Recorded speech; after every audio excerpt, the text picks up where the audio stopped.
Bueno, pues lo que estaba comentando, ¿vale? Para que veáis hasta dónde se puede llegar a profundizar.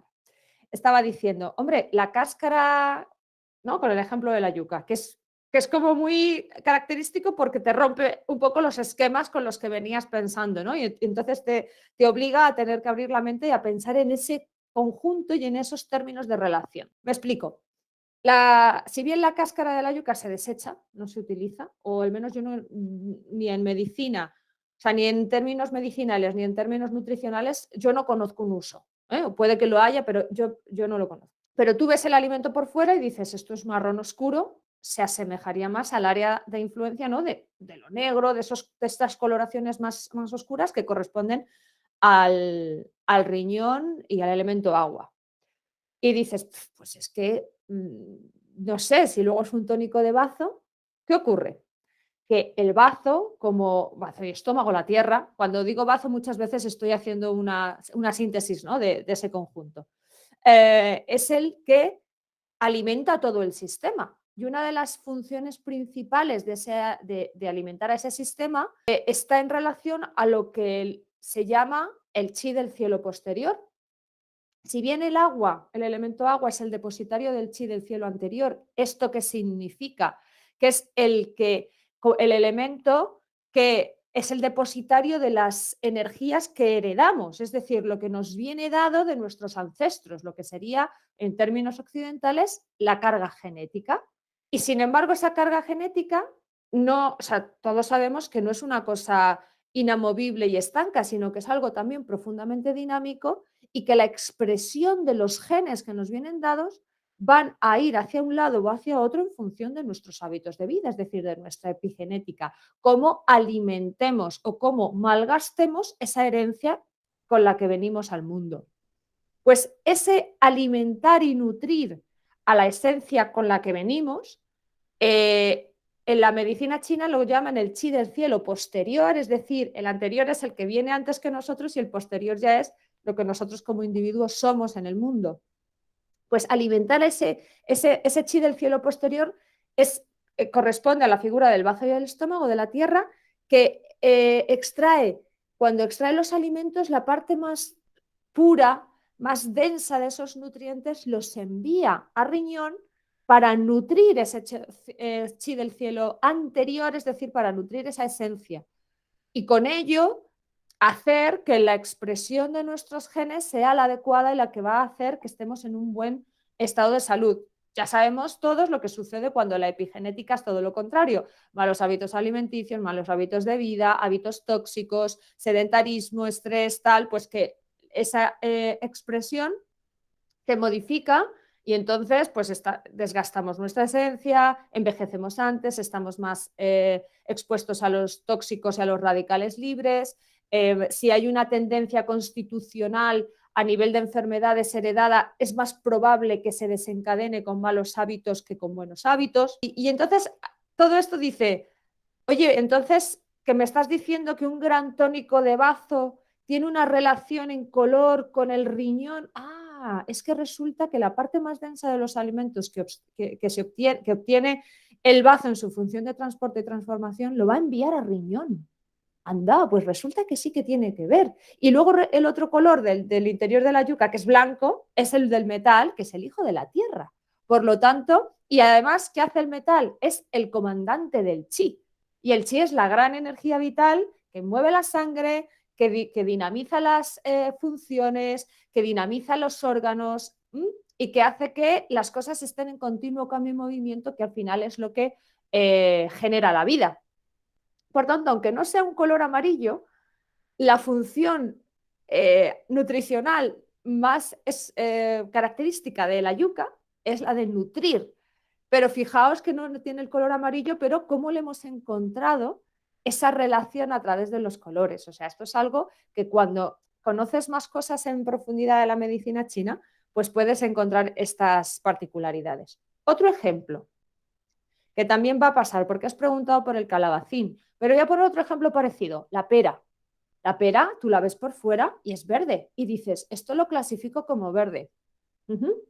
Pero, ¿cómo es por dentro? Blanca. ¿Cómo es su forma?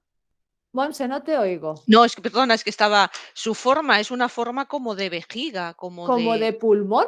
como de pulmón, sí. Claro, Sí, fijaos. sí, Además, partida por la mitad, sí, sí. claro, exacto, tiene una forma muy parecida a un pulmón, cuyo lóbulo inferior es mucho más ancho, es como es un triángulo, básicamente. Mm. Pues la pera hidrata profundamente al riñón, es una fruta, o sea, al riñón, perdonadme, al pulmón, es una fruta muy acuosa, es decir, tonifica e hidrata el yin. El pulmón es un órgano que necesita estar humectado, pero no inundado, sino humectado, húmedo, hidratado, todo el rato. Y entonces nutrir el yin de pulmón es algo que va a garantizar su buena salud. Y uno de los alimentos que más se utilizan cuando queremos nutrir a ese yin de pulmón, pues que ha sufrido, pues por ejemplo, en un resfriado, en una infección, cuando se toman medicamentos tipo inhaladores y demás que desecan muchísimo el yin de pulmón, las recetas clásicas de la medicina china siempre van a incluir las peras. Las peras, porque hidratan mucho. Entonces, ese es otro ejemplo de que el color externo, ok, nos está diciendo una cosa y si hilvanamos más fino le íbamos a encontrar relación, pero tampoco ya llegaremos a esa parte. Pero sin embargo, lo que aquí nos interesa es la parte interna y además también su textura, es acuoso, etcétera, etcétera. Y luego he dicho lo de la forma porque también influye. ¿Alguno de vosotros sabéis quién es Paracelso? Muchos habréis escuchado, sabréis quién es Paracelso. Entiendo que sí. Pues fue un botánico, naturista y médico, creo recordar que del siglo XV, que escribió un libro que se llama La teoría de las asignaturas, que es un libro interesantísimo y que recoge un compendio de saberes acumulados en el que ellos, claro, no tenían la capacidad de saber cuál era la composición de los alimentos, tal y como nosotros con nuestros análisis bioquímicos de hoy podemos tener. Pero además de notar también los efectos que causaban en el cuerpo, la guía que estructura esta obra de Paracelso es la forma. Signatura hace relación al signo y lo que eso simboliza en relación a la forma de los alimentos y el tropismo que tiene hacia diferentes órganos y tejidos del organismo. Ejemplos, una zanahoria. Cortaban una zanahoria y ellos veían por la disposición que tiene forma de ojo, que parece una estructura parecida al ojo. Y entonces categorizan. Las zanahorias alimentan la vista. Y ahora resulta que sabemos que es verdad. La remolacha. Vosotros veis una remolacha y de entrada, ¿no pensáis en un órgano específico del cuerpo? Nadie se ha hecho nunca estas preguntas, nadie ha visto venga, la remolacha quizá, El yo lo corazón. veo, el corazón, las grandes arterias, la aorta, la cava, no sé qué, el color, la consistencia. El corazón es un músculo muy potente, o sea, es algo duro, es algo denso, con ese color, con esas ramificaciones y luego las grandes raíces. Es una analogía tremenda con los grandes vasos que llegan o salen del corazón. Y La otro nuez ejemplo y el clarísimo, una cerebro. nuez. ¿Qué es una nuez?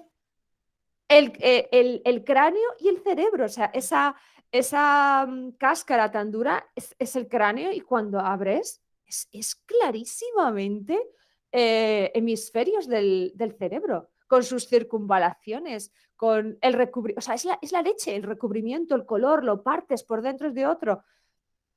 Es alucinante. Pues esa teoría de las asignaturas, que es una obra europea del siglo XV, también tiene vigencia hoy en día también y es muy interesante acercarnos a otros saberes y ver lo complementarios que son por la intuición y por lo que significa de observación de la naturaleza. De hecho, una de las cosas que destacan de todas las tradiciones de sanación antiguo son el contacto continuado con la naturaleza y hacer de la observación de esta misma la base de todos sus planteamientos. Por eso siguen teniendo vigencia hoy en día, porque es algo que no puede pasar jamás de moda, no puede, no es ni siquiera un saber temporal, como ocurre con muchos de nuestros saberes actuales, que hoy creemos que una cosa es verdad absoluta y las investigaciones dentro de 5 años dicen, bueno, tan absoluta no era. Mientras que las cosas que se basan en la observación de la naturaleza y en entender cómo ella funciona y cómo nosotros nos tenemos que adecuar a ella para que sea algo coherente, eso sigue en plena vigencia siempre y seguirá siendo así porque, bueno, por motivos bastante obvios.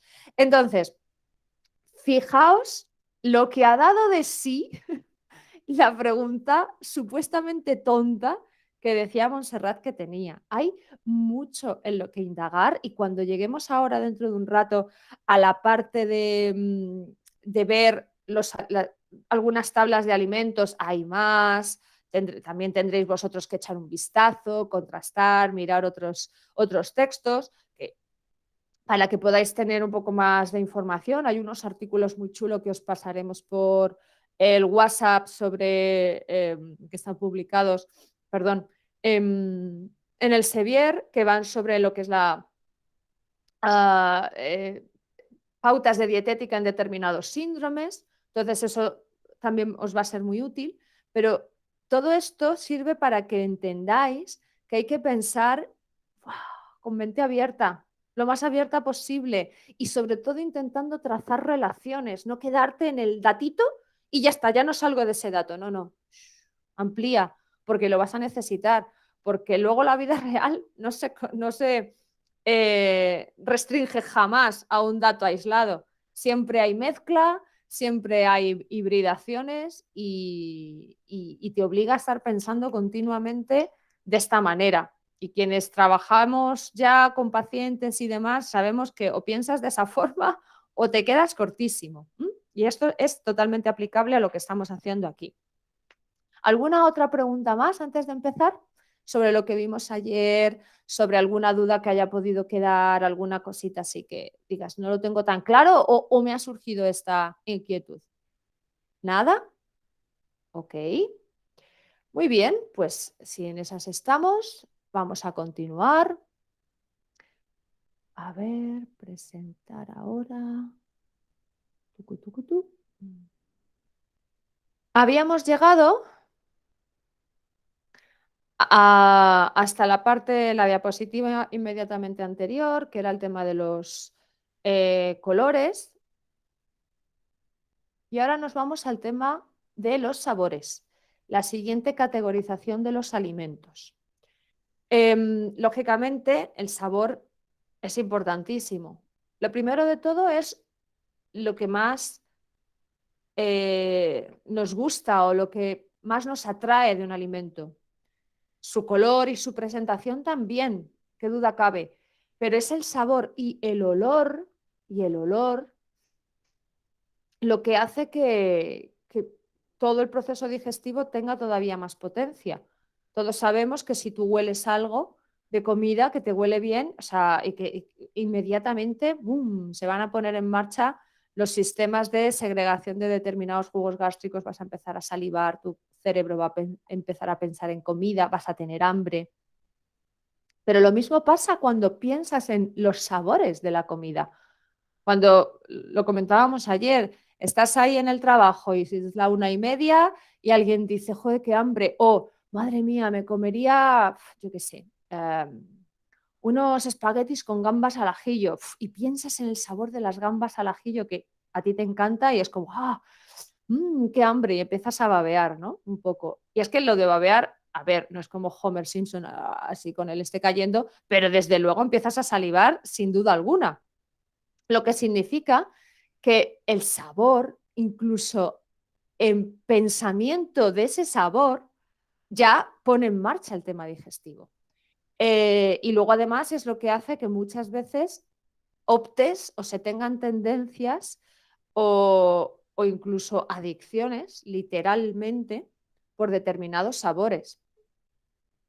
Hay que tener en cuenta que cuando en medicina china hablamos de el sabor de los alimentos, no solo nos referimos al sabor percibido, que es lo que solemos pensar normalmente de los, ¿no? Cuando pensamos en sabor, sino que, como todo lo que ocurre en medicina china, también se refiere a un tipo de energía, es decir, a la energía que cada sabor genera y promueve, lo que en términos occidentales vendría a ser el, es decir, los componentes organolépticos de los alimentos que son responsables de que ese alimento tenga tal o cual sabor, es decir, estamos hablando de propiedades químicas de los alimentos por los cuales hay un sabor y no otro, y eso viene determinado por las sustancias que están dentro del alimento, eso que la medicina occidental y la ciencia occidental clasifica como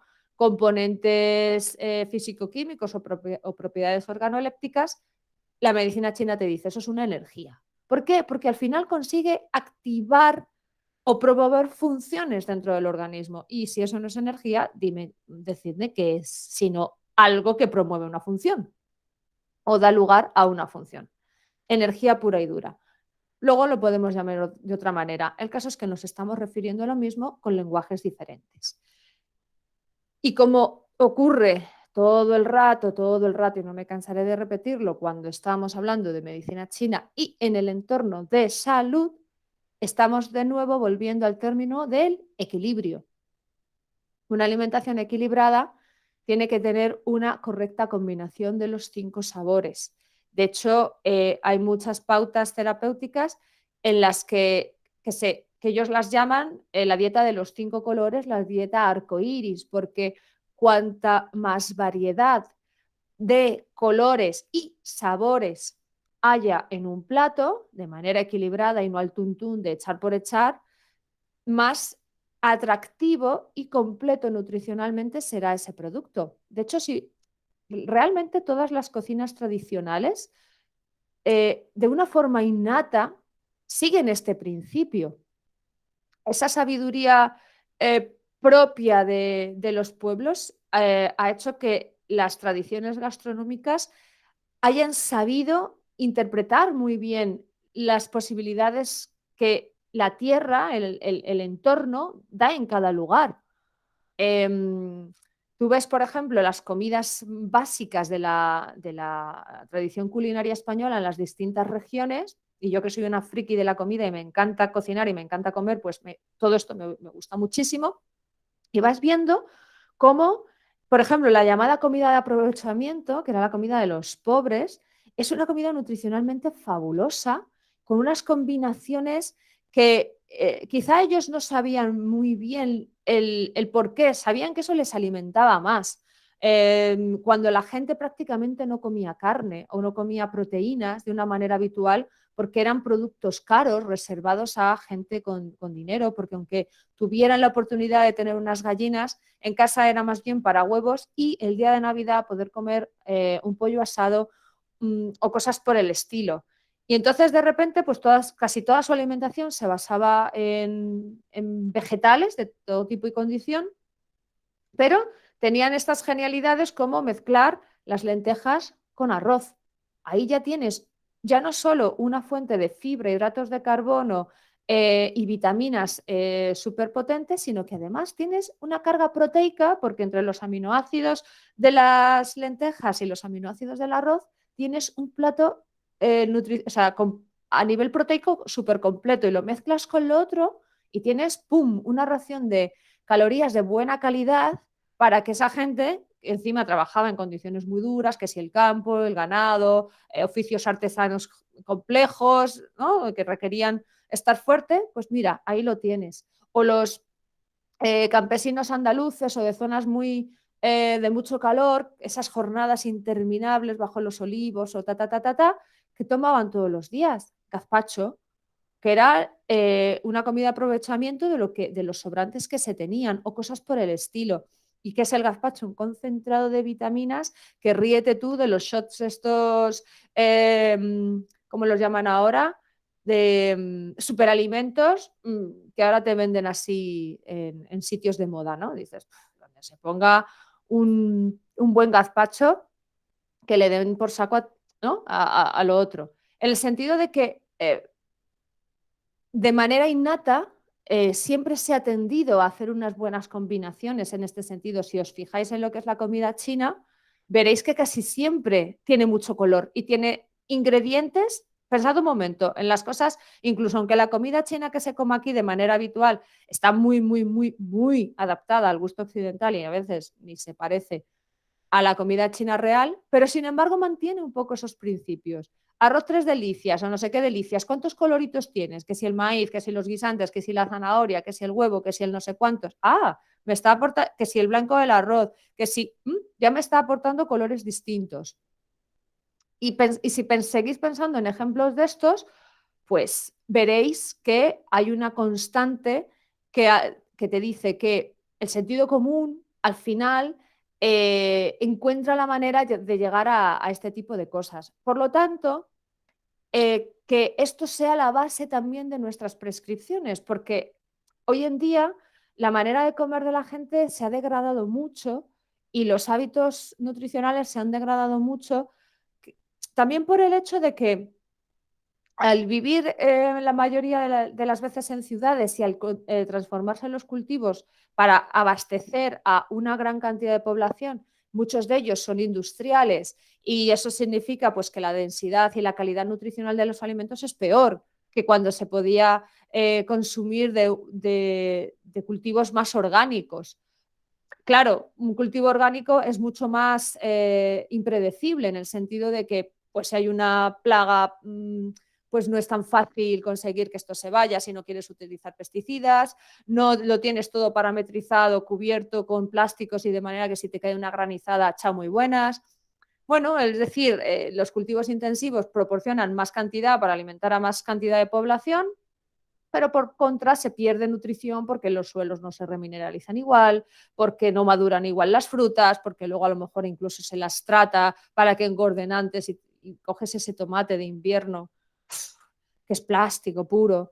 En fin, sabemos que hoy en día, en ese sentido, las condiciones de cómo se producen los alimentos pues son peores que hace unas décadas atrás. Sin embargo, también, bueno, pues abastecen a más cantidad de gente.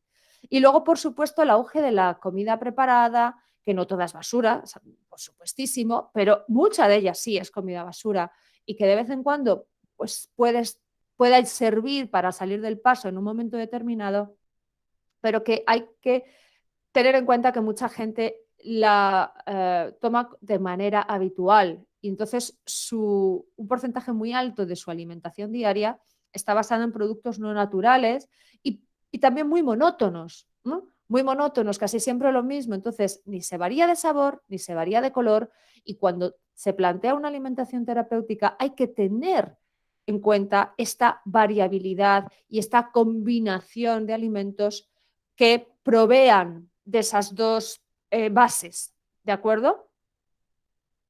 Y si me estoy entreteniendo mucho en esto es porque te lo vas a encontrar continuamente, ya sea para algo que quieras aplicarte a ti mismo, para algo que quieras ayudar a tu familia, es decir, sin hablar en un término profesional, y no te quiero ni contar cómo ya lo vayas a aplicar en tu consulta.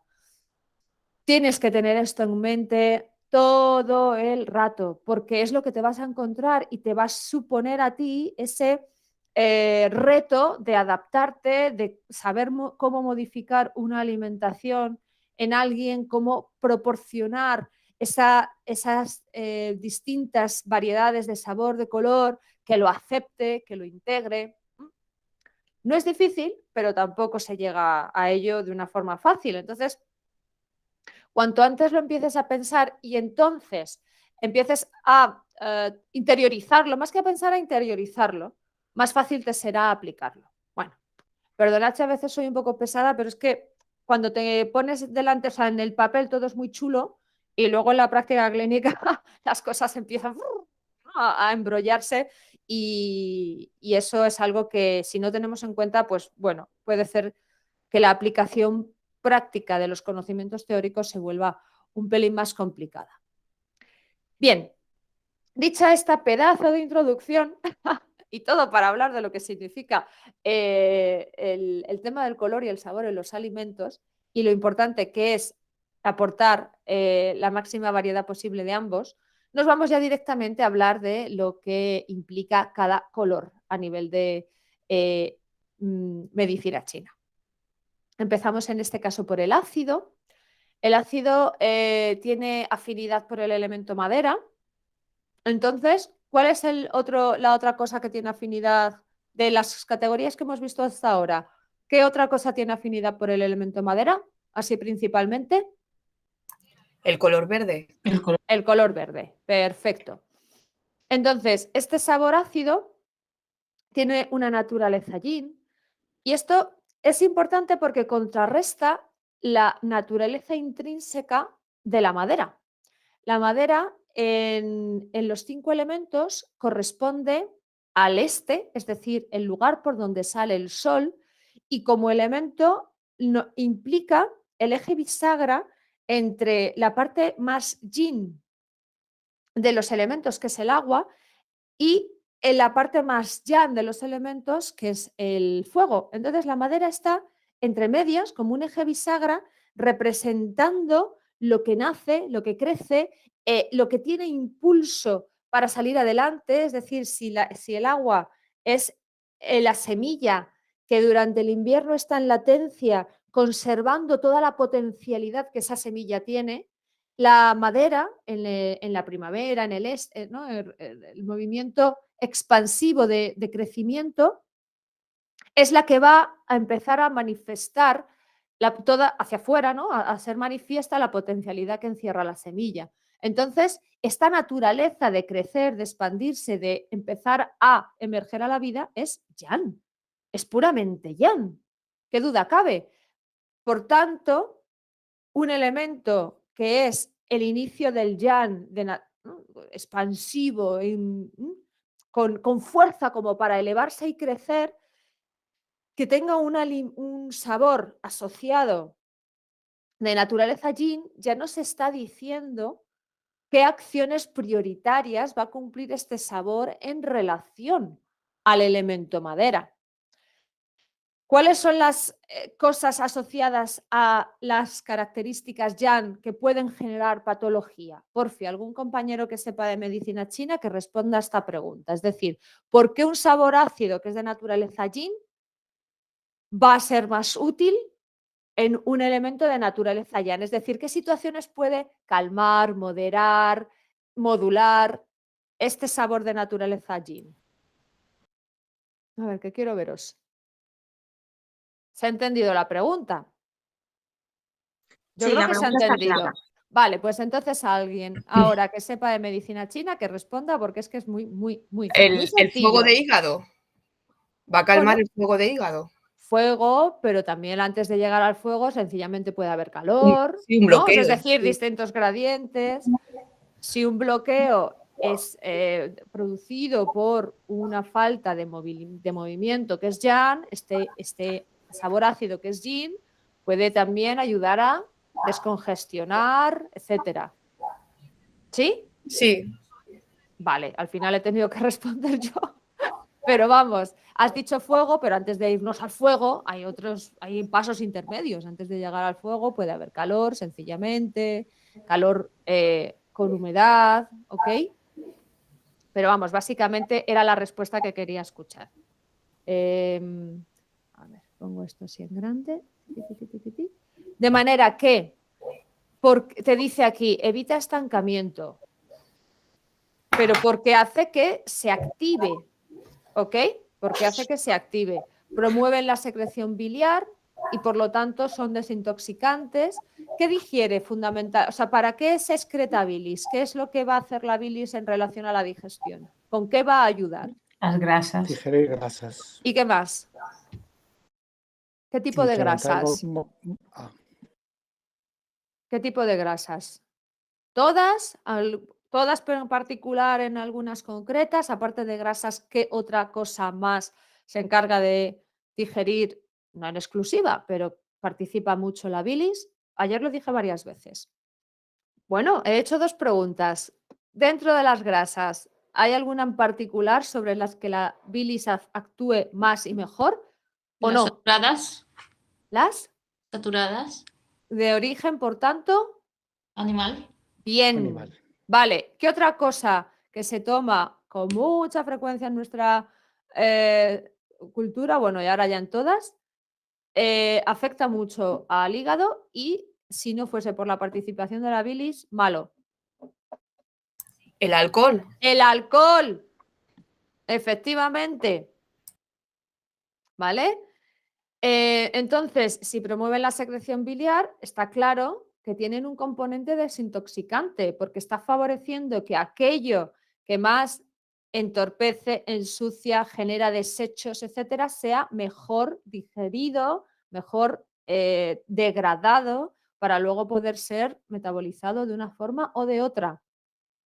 Y te dice aquí, útiles en la pérdida de líquidos orgánicos. Bueno, como cuando estemos en el seminario de marzo, vamos a hacer una relación conceptual entre entre conceptos de medicina occidental, esas propiedades físico-químicas de las que hablaba, y los sabores colores, vamos a ver con un poco más de profundidad esto, pero si son útiles en pérdida de líquidos orgánicos, es ¿por qué creéis? Dadme alguna propuesta. No necesito ni siquiera que acertéis, pero quiero por lo menos ver y entender qué pensáis en relación a esto y viendo, o sea, ayer ya estuvimos hablando de este tipo de cosas, ¿verdad?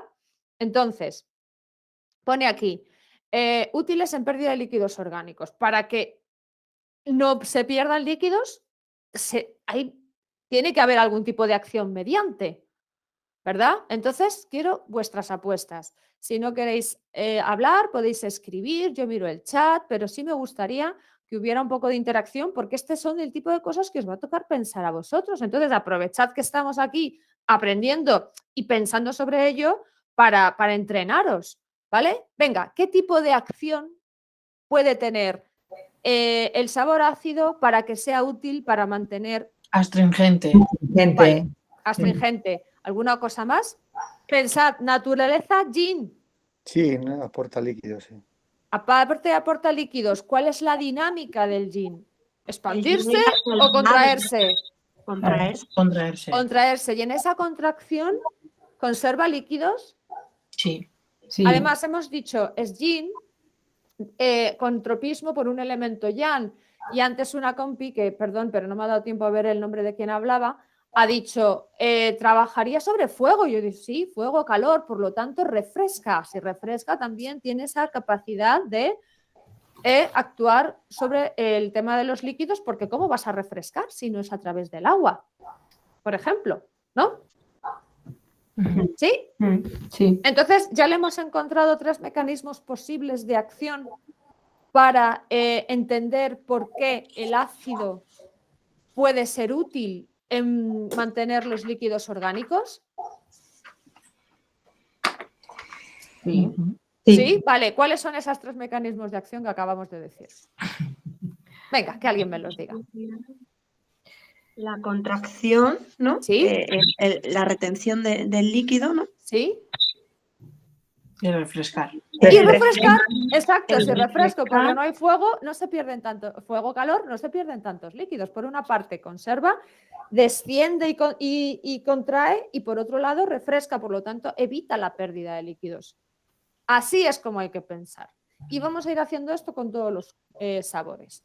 Así que lápiz ágil y cabeza despierta, ¿ok? Venga. Seguimos.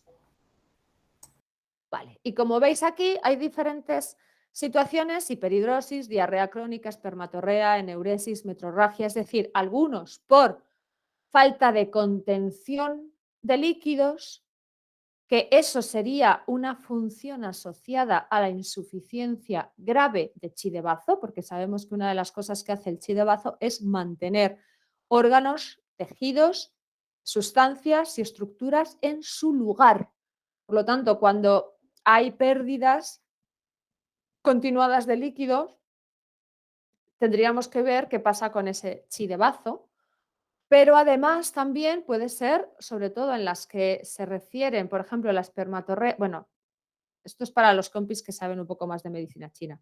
La espermatorrea sabemos que tiene mucho que ver con una insuficiencia de yin o de yang renal. Habría que ver los síntomas acompañantes, pero en una insuficiencia de yin de riñón suele haber espermatorrea y sabéis que una insuficiencia de yin de riñón que se prolonga en el tiempo va a acabar afectando el yin de hígado, porque el riñón, el agua es la madre de la madera.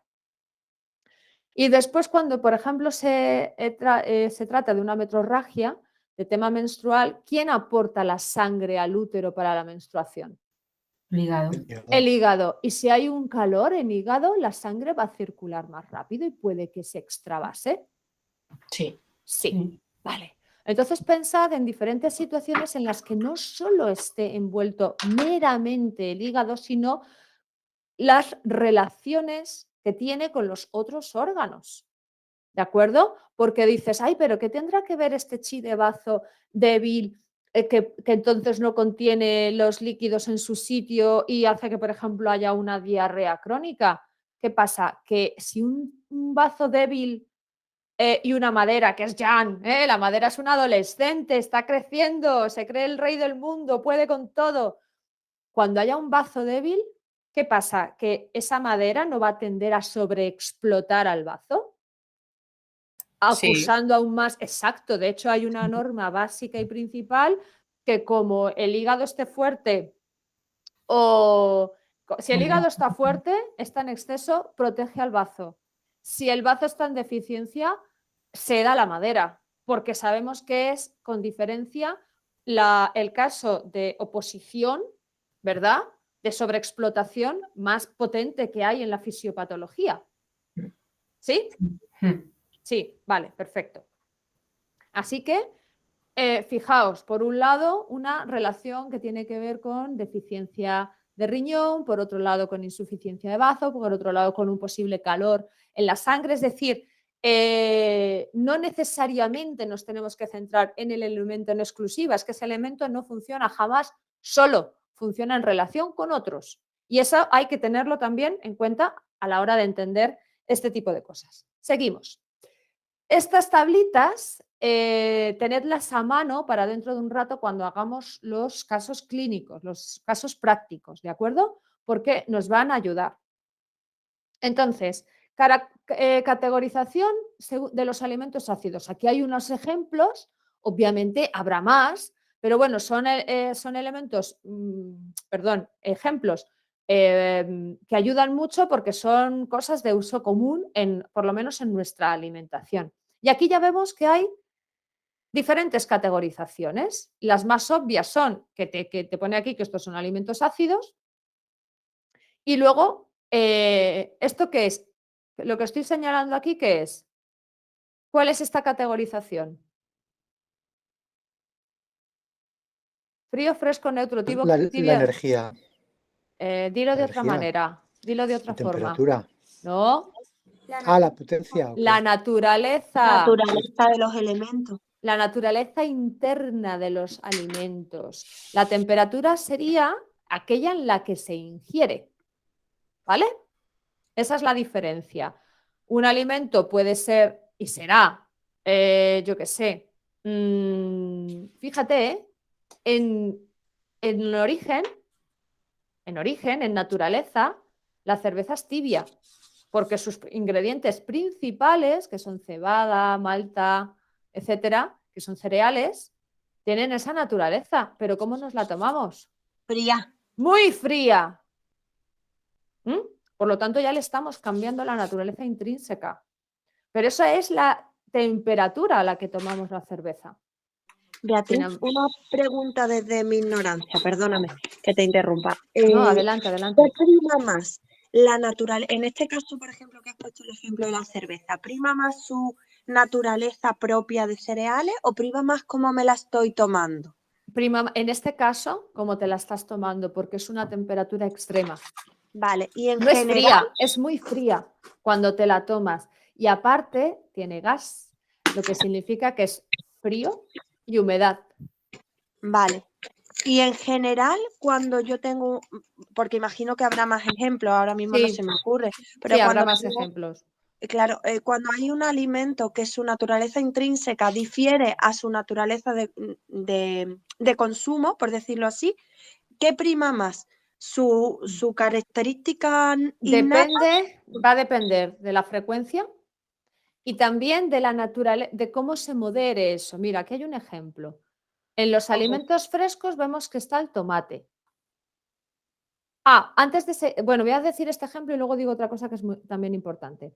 El tomate, si te lo tomas crudo, es de naturaleza fresca, de hecho, refresca, tiene esa intención, pero si lo haces cocinado, lo vas a moderar. Entonces, si lo haces frito o si añades el tomate en un sofrito y luego lo guisas, ya estás cambiando esa polaridad y has moderado la naturaleza del tomate, convirtiéndolo probablemente en tibio por esa acción del cocinado, ¿ok? De manera que cuando te lo tomas, ese tomate ya cocinado, ese tomate ha perdido parte de ese frescor y has moderado su naturaleza, lo has convertido en tibio. Y en gazpacho es superpotencia. Claro, el gazpacho es todo crudo, pero claro, ¿cuándo se toma el gazpacho? Es lo que poníamos, el ejemplo que os En la decía temporada ayer. de verano. En la temporada de verano, cuando el cuerpo te lo pide y cuando el cuerpo te lo admite. O sea, es Ok, como gracias. pensar en comerte un cocido en verano. O sea, déjame en paz, ¿cómo voy a comer un cocido en verano? Que hay gente que se lo come, pero claro, en un sitio cerrado con aire acondicionado y luego pasa lo que pasa. El no ser sensatos, el no pensar con coherencia y con lógica. Que dices, es que a mí a lo mejor sí me apetece tomar gazpacho en invierno. Bueno, pues que sea en un día como hoy, que vamos a tener la suerte de disfrutar de un solazo tremendo y que cuando terminemos la clase, bueno, según en qué sitio estemos, aquí en concreto, vamos a estar a 15 grados. Yo qué sé, quizá no es lo más idóneo, pero desde luego será mejor que tomártelo por la noche cuando afuera se esté a 3 grados y o tienes la calefacción en casa, entonces ¿qué sentido tiene? ¿Verdad? La calefacción con los calcetines todo calentito y zamparte un tazón de gazpacho recién sacado de la nevera. O sea, tu estómago va a decir, bueno, ¿y cuál es lo siguiente? ¿Una cuchillada? ¿Mm? En ese sentido es el tema de, por eso la comida de temporada lo que apela es a la lógica y a la coherencia del lugar en el que estamos y de lo que el cuerpo necesita. De esto vamos a encontrar más ejemplos, pero es lo que hablábamos ayer, que el cocinar los alimentos, el tipo de cocinado o de preparado o de no preparado, porque un crudo ya está, no preparas nada, va a moderar. Por eso os comentaba, o sea, quienes hayáis estado en Asia sabréis que hay muy poca comida cruda. Y que si hay algo crudo, yo qué sé, ¿no? Va a ir combinado con algo que tenga algún punto de preparado. Por eso muchas de las comidas de Oriente son salteados, porque ni dejas crudo el alimento, pero ni lo fríes. Es decir, le das un punto intermedio y ya moderas la temperatura, de manera que no te estás comiendo en aquellos climas calurosos un platazo caliente, pero tampoco te lo estás comiendo crudo. Ayudas a tu estómago, moderas la naturaleza de los alimentos. Por eso, ante la pregunta que acabas de hacer, piensa siempre en si va cocinado o no va cocinado. Y si va cocinado, ¿qué tipo de cocinado lleva? Para saber, o sea, es decir, la naturaleza original es la que es, pero depende de cómo te lo tomes, puede conseguir que se varíe. En el caso del tomate, pues es un ejemplo en el que de fresco lo moderas y lo pasas a tibio, lo cual según qué épocas del año es mejor para el estómago, pero lo de la cerveza siempre te la vas a tomar frío, a menos de que seas británico o alemán. Si no, normalmente la cerveza te la vas a querer tomar muy fría. Y claro, eso tiene sus facturitas de después. Lo que se estaba diciendo, que no quiero que se me olvide para nada, en relación a, igual que hemos visto que los colores siempre estamos hablando, o sea, siempre es una generalidad, pero luego hay casos concretos en los que, por ejemplo, ¿no? Lo de la pera, que aunque por fuera sea verde, se clasifica como un alimento blanco y que alimenta al yin de pulmón, etcétera. O sea, dentro de la generalidad siempre va a haber cosas que sean pequeñas excepciones. Con los sabores pasa lo mismo.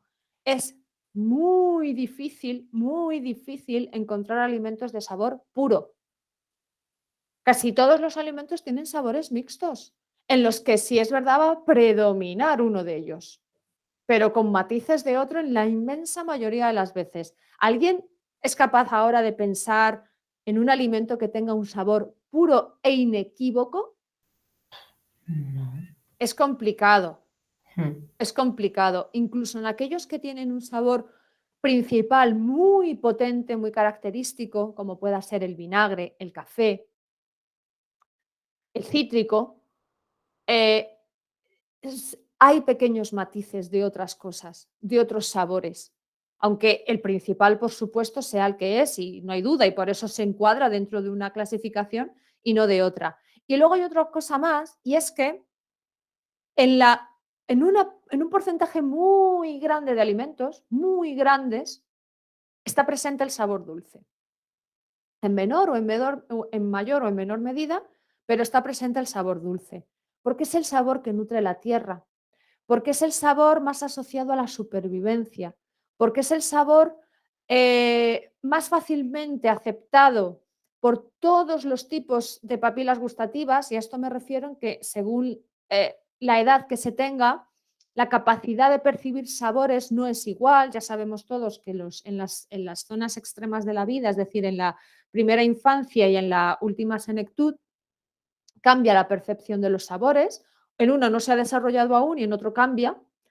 Y por lo tanto, el que siempre está presente y siempre es aceptado en cualquier momento es el dulce.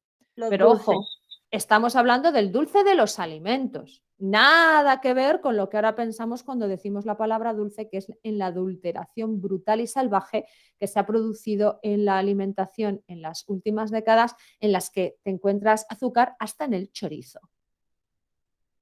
Esas son cosas distintas. Cuando hablamos de dulce a nivel de nutrición y de sabores, nos referimos al sabor dulce natural de los alimentos, no a aquello que se tiene que adicionar con un edulcorante externo. Son cosas diferentes y tengámoslo en cuenta, porque cuando hablemos aquí de sabor dulce, nos estaremos refiriendo a eso. Después, cuando avancemos en el temario y hablemos de pues es que come exceso de azúcar, ¿no? O de refinados, estaremos ya hablando a esa cosa adulterada en la que se han convertido muchos de los alimentos actuales. Pero esto queda claro, ¿vale? O sea, el sabor dulce va a estar en mayor o en menor medida en una proporción muy alta de alimentos, por eso que os estoy diciendo. ¿Qué es lo que os he dicho? ¿Alguno que recordéis alguno de los motivos por los que el sabor dulce está ahí en muchos alimentos? Pues se asocia con la tierra, es tierra y los frutos y alimentos son Tierra, de tierra. nutre, exacto, es el sabor asociado a la supervivencia, el sabor que mejor se capta en todas las edades de la vida, es decir, que promueve a que se tenga apetito. Luego, por supuesto, también cuando ya está adulterado puede generar adicciones. Acordaos de lo que os hablaba ayer, hay estudios que son flipantes en los que con un escáner cerebral se muestra el comportamiento de las áreas del cerebro en las que se trabaja, en las que se activan con esos mecanismos de rechazo-recompensa, y es que no hay prácticamente diferencia alguna entre un adicto a la cocaína y un adicto al azúcar. Se activan las mismas áreas cerebrales, es aterrador. Y anda que no hay gente, y esto en consulta te lo encuentras, que no, es que yo me he dado cuenta que era, o me di cuenta que era adicta al dulce, ya sea a base de tomar Coca-Colas, a base de comer chuches, a base de tener que tomarse pastas después de comer todos los días, a base de lo que diablos sea, pero azúcar, azúcar, azúcar. Hay que quitársela, supuesto. A ver, no es tan complicado como desengancharse de otras drogas y de otras cosas, pero ojito, que de esto te encuentras mucho. Pero bueno, vamos allá. Estoy escuchando como un ruidito de viento. No sé. Vale, bueno, por ahí está. Entonces, alimentos ácidos. Tenemos aquí ya de forma evidente que esto es un alimento, o sea, una categoría, ácidos. Esta categoría, ¿cuál hemos dicho que era? Por donde estoy moviendo el ratón, ¿qué categorías son estas? Naturaleza intrínseca. Naturaleza, ¿vale? Y luego ya con esto podemos ver los colores. Podemos ver los colores, ¿sí o no? ¿Vosotros no sabéis de qué color son los alimentos? Sí, sí. Entonces podemos ver también aquí otra categoría más que es el color, Sí. aparte de sabor y naturaleza. Sí, ¿verdad? Vale, perfecto. Bueno, pues esto tenedlo por aquí a mano que dentro de un ratito vamos a utilizarlo. Muy bien, seguimos. Por cierto, ¿qué hora es? Por el tema del descanso. ¡Ole! Mira, hoy no me he pasado tanto. Son las 11:02. Vamos a parar aquí y en 5 minutitos, es decir, a las 11:07, nos vemos de nuevo, ¿vale? Bueno, pues De vale. acuerdo. No me De acuerdo. respondáis. Ya está, ya me Vale, hablo vale. yo sola. Vale, perfecto. Chao. Hasta ahora, compis. Hasta ahora.